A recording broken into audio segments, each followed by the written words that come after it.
Hi, my name is Jordan Milner, and this is my video for Chapter 2 on game-based learning. Technology has become a part of our daily routines in our classroom. Students today have constant access to technology literally at their fingertips. Game-based learning provides us with a way to keep students highly engaged and motivated while still continuing to enhance our curriculum and provide real-world examples that align with our curriculum.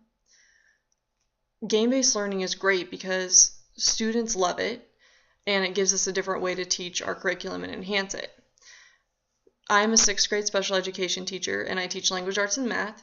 And so one way that we've used game-based learning in math is through a program called Study Island, which is based off of the MAPS program. So students take the MAPS assessment, and then they're given a pathway of topics to work on based on areas of concern.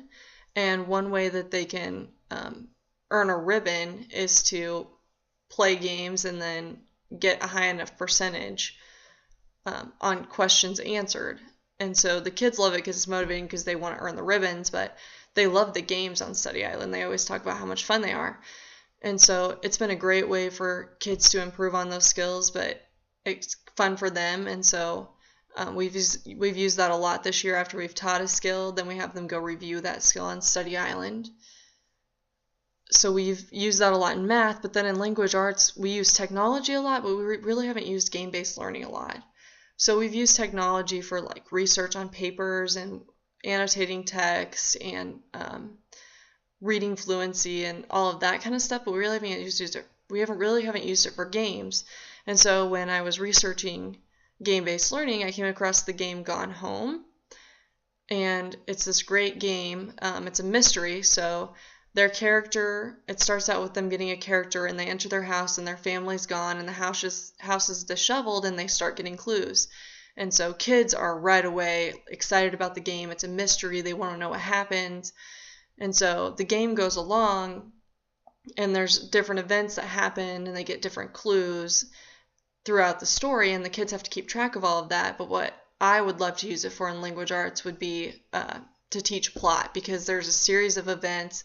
It's clearly laid out with the exposition, the climax, the resolution, and so I think kids would really buy into it and really be excited about it, but I think they'd also really truly be able to see, okay, this is the exposition because, this is rising action because, and go through all those events throughout plot.